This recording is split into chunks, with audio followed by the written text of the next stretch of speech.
Hey there, Grumpy Old Fart here. For those of you who don't know, I started Grumpy Old Fart to express my political and social opinions and to say things that I felt needed to be said. Unfortunately, YouTube started giving me strikes. As a hedge against this happening, I've created backup YouTube channels, Grumpy Old Gamer and Grumpy Old Ufologist. I also created a channel called Grumpy Old Fart over on Rumble, a free speech alternative to YouTube. You can find all of my stuff there, including my political opinion and current events. The link to my Rumble channel, as well as links to let you order my books, are in the description of this video. If you enjoy my content, please like, subscribe, share, and comment. I welcome your comments, even if you disagree with me. Now, on with the video. Hey there, Grumpy Old Fart here. I'm doing an advanced Dungeons & Dragons monster video on the Mind Flayer. For those of you who watch Stranger Things, the Mind Flayer was very prominent in several of their episodes a few seasons ago. It's a nasty critter. It comes from God knows where. Apparently, there's a city of these things hidden somewhere in the underworld, under the ground. These things have all kinds of different servants working for them. Githyanki, Githzeri. I mean, these things are just nasty. Mind Flayers, also called illithids, are some of the most fearsome monsters in the game. As a dungeon master, I never run illithids against a group of player characters less than 7th level. Read up on Mind Flayers in the monster manual on page 70. While Mind Flayers have good hit dice, they're 8 plus 4, its only real physical attack form is with its tentacles.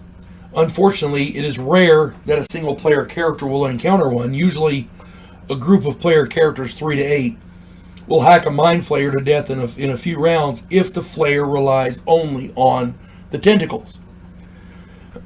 What an illithid will do instead is start off with either a psionic domination of the most powerful character in the group and have them fight for him, or he will psionic blast the entire group. Now, be sure to read up on the psionic abilities of the Flayer. Depending on the circumstances and the terrain, many of its abilities could prove useful against a group of player characters. Another thing you need to take into account is that the Mind Flayer is a genius level intellect. It is a genius. And it's a coward, but it's a genius. It has the mental capacity to set elaborate traps. It can get other creatures to work for it, whether they want to or not, with its domination ability. Research the background and the culture of Mind Flayers. Also research the other creatures that are likely to pair up with a Mind Flayer. A lot of them are pretty nasty. I have found that an illithid with a few choice magic items and a few choice servants should prove adequate to challenge a decent-sized party of player characters, depending on their numbers and level. I make it a point never to run a Mind Flayer against any player characters below 7th level for a reason.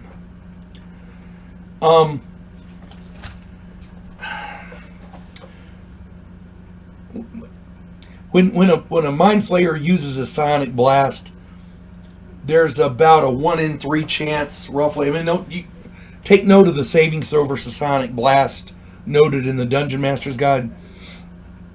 Most of the time, player characters save versus that psionic blast is pretty easy to make. It's usually 1 in 3 will actually succumb to it, but it depends on which 3, which one in which 3 get it. In other words, if the most badass guys happen to fumble, then the rest of them are stuck dealing with a Mind Flayer. You see what I'm saying?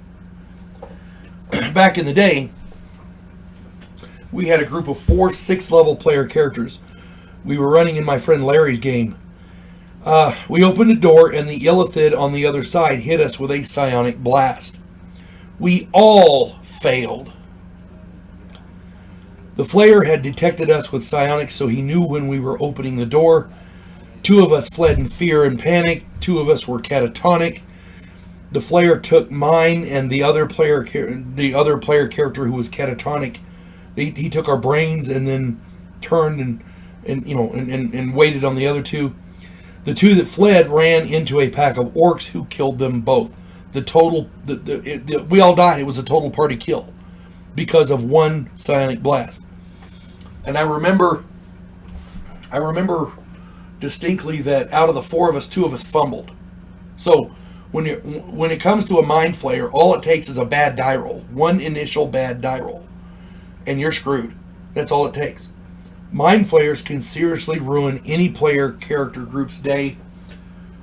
As a dungeon master, be very careful how you use them and read up on their mannerisms. These guys are vicious and evil, but they're also cowardly. So the minute a battle starts turning against them, they're going to run away. But as long as the battle is in their favor, they'll stay and fight. And they have the psionic abilities to actually do some significant damage. And once you become catatonic or prone, immobile, unconscious or whatever, yeah, you're done. Because this thing eats your brain. It's that simple. Yeah, just rock me to sleep. You folks have a good day. God bless one and all.